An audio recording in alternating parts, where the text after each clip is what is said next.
Le retour du jeune prince d'Alejandro Guillermo Romers. Lu par Jean-Baptiste Artigas. L'ayant moi-même encouragé à poser des questions, je songeais que le garçon n'allait pas me laisser de répit tant qu'il n'aurait pas obtenu toutes les réponses qu'il cherchait. Cependant, j'en vins malgré moi à considérer notre étrange conversation comme un jeu, et je sentis ma fatigue se dissiper comme par magie. Je me sentais prêt à laisser libre cours à mon imagination. « Tu as dit que la clé ne suffisait pas, » reprit-il en se calant confortablement dans son siège, « et qu'il fallait trouver un moyen de l'introduire dans la serrure. » Tout à fait. La meilleure façon de résoudre un problème, c'est de le relever comme un défi. Certes, il y aura toujours un obstacle, mais abordé sous un jour positif, il va aiguiser notre intelligence et ouvrir la voie à des solutions. C'est pourquoi nous devrions remercier la Providence lorsqu'elle nous met en présence de difficultés. « Remercier la Providence » répéta-t-il, incrédule. « Oui, parce qu'elle nous aide ainsi à grandir et à progresser, comme le vent qui, en renforçant les racines de l'arbre, le rend plus robuste. Si tu contemples les obstacles de cette manière, tu ne perdras plus de temps à gémir sur ton sort et tu auras une vie bien remplie. » Voyant que mon passager m'écoutait avec attention, j'ajoutai sans transition.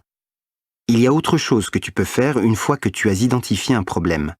C'est le considérer sous différents angles ou le fractionner en problèmes plus petits. » Oui, une fois j'ai dû surmonter une difficulté importante, déclara le garçon pensif. « Laquelle ?»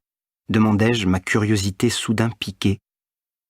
Comme je ne pouvais pas atteindre la Terre du premier coup, j'ai dû fractionner la distance et faire halte sur d'autres planètes, expliqua-t-il à ma grande stupeur. Soit mon jeune compagnon avait perdu la raison, soit il avait une imagination débordante. Après un long silence, il ajouta : « Au cours d'un de mes voyages, j'ai fait la connaissance de quelqu'un qui avait un problème sans solution. »« Vraiment ?» dis-je distraitement.